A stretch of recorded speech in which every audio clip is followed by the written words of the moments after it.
Programa Arte de Viver. Apoio Sicom, Sindicato dos Condomínios Prediais do Litoral Paulista, a mão amiga no momento certo.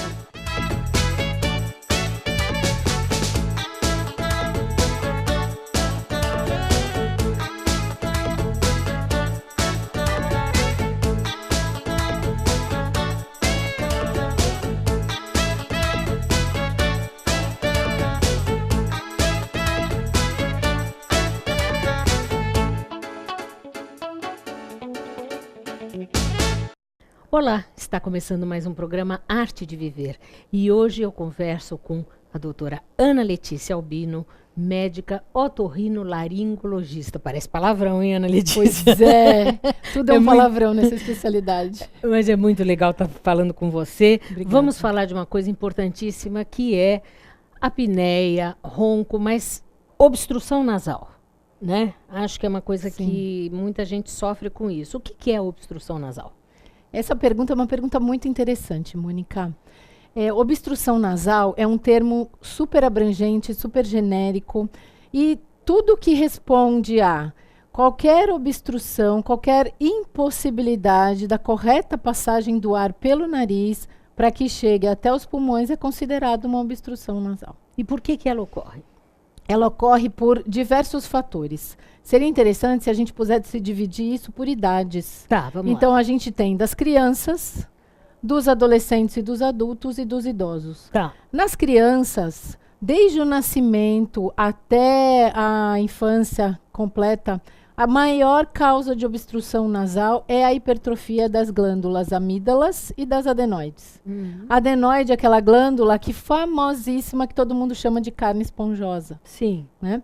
Ela fica no fundo do nariz e as amígdalas são aquelas que ficam na garganta. Quando elas são muito grandes, elas causam obstrução que levam a criança a dezenas de fatores. O ronco, que é a principal manifestação, as rinossinusites de repetição, então que é o acúmulo de secreção no nariz, que mesmo que a gente trate, ela diminui, mas sempre acaba voltando, e que levam às infecções de repetição. Agora, por que é tão importante a gente respirar pelo nariz? Essa é uma pergunta muito boa.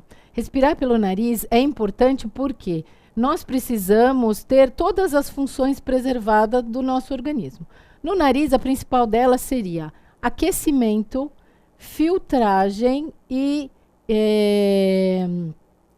amenizar a passagem de ar para que prepare para o pulmão. Tá? Então, quando a gente não respira bem pelo nariz, a gente perde essa função básica. Então, o ar ele vai chegar nos pulmões de uma forma errada. Ele não está aquecido e não está filtrado. Então, ele não está preparado para chegar lá. Agora, quais são então as causas de uma obstrução nasal? Isso é importante a gente saber. Então, na criança a gente falou que é a hipertrofia das amígdalas e da adenoide. Nos adultos a gente tem uma gama muito grande. Aí vai desde um desvio de septo. O septo é esse ossinho que divide o nariz no meio. A hipertrofia dos cornetos ao longo da vida de uma rinite maltratada. O que são os cornetos? Os cornetos nasais que são os nossos filtros nasais. Quando a gente olha no nariz, quando a gente levanta a ponta do nariz, a gente vê duas bolinhas branquinhas ou rosadas. Essas bolinhas são estruturas arredondadas e longas que são como se fossem as esponjas nasais.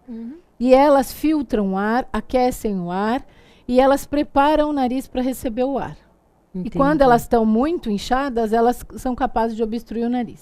Agora, Ana, o que a gente deve fazer quando perceber que está respirando com uma obstrução nasal? Com uma obstrução nasal, o que seria a percepção? Nas crianças, a gente tem que prestar atenção se elas estão roncando, se elas estão comendo de boca aberta, quando estão cansadas ou quando estão distraídas, se elas ficam de boca aberta, aí a boquinha está sempre entreaberta, com a língua um pouco mais para fora. Tem que se observar, isso é muito importante que procure o especialista. Nos adultos, a mesma coisa. A gente percebe que os adultos chegam no consultório com uma queixa assim: eu vou fazer exercício e me canso muito, eu estou tentando ir correr na praia e não consigo, o meu médico fala que eu preciso respirar melhor, o meu dentista me manda vir aqui porque eu estou de boca aberta. Então, muitas vezes, alguém próximo chama a atenção para a boca aberta. E aí o especialista que deve se procurar é o otorrino? É o otorrinolaringologista. Por que o otorrinolaringologista? Ele é o especialista nas funções referentes ao nariz, aos ouvidos e à garganta. Então, é ele que é capaz de solucionar o problema com centenas de opções de tratamento. Você falou da criança, você falou do adulto. No caso do adolescente e do idoso é a mesma coisa? Do adolescente e do idoso, mais ou menos a mesma coisa. O adolescente é aquela criança que já respira mal e vai continuar respirando mal. O adulto, a principal queixa que chega no consultório é que está roncando muito ou que não consegue fazer atividade física corretamente e que está incomodando. O idoso, ele não só tem o desvio de septo, como ele tem a flacidez de todas as estruturas. E alguns adolescentes que desenvolvem algumas doenças muito comuns hoje em dia, que é a polipose nasal.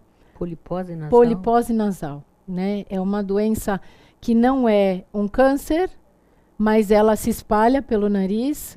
São como bolsas de secreção, de muco, que vão crescendo dentro do nariz ao longo dos anos. E por que isso acontece?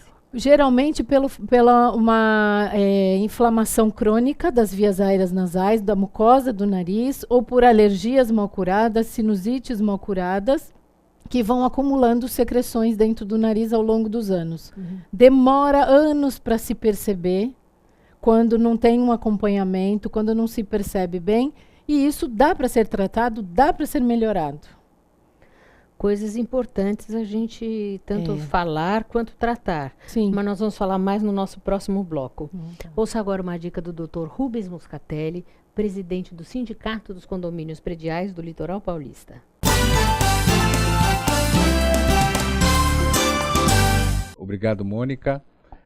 Planejamento anual. A Assembleia Ordinária, ela se destina principalmente para duas situações. A primeira é a prestação de contas da gestão que está acabando, e a segunda para a questão do planejamento anual, também chamado de previsão orçamentária. Ela é muito importante para gestões condominiais, por quê? Porque ali você vai arrolar todas aquelas despesas fixas e variáveis, aquilo que o prédio pretende fazer durante o ano, as situações que ao longo do ano anterior foram se avolumando, tudo isso tem que ser considerado para o planejamento anual para que haja, pelo menos numa grande parte do tempo daquele ano que vai vir, a fixação de um valor de cota condominial que todos tenham conhecimento. Nada impede, como é previsão orçamentária, que haja variações. Pode acontecer uma inadimplência, pode acontecer uma situação não prevista.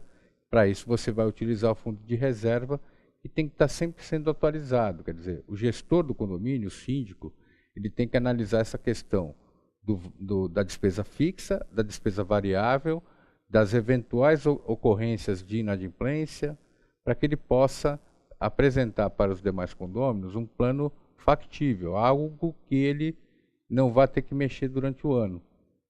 Sempre sabendo que o síndico não é obrigado a ficar no cargo. Ele pode ser reeleito, mas ele pode ter que passar esse cargo para outro, e esse outro que vai assumir tem que ter esse conhecimento.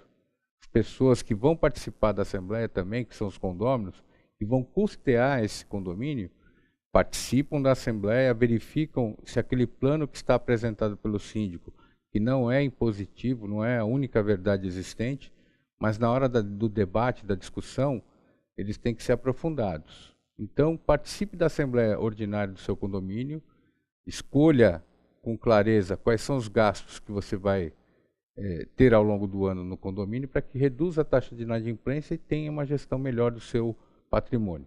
Até a próxima.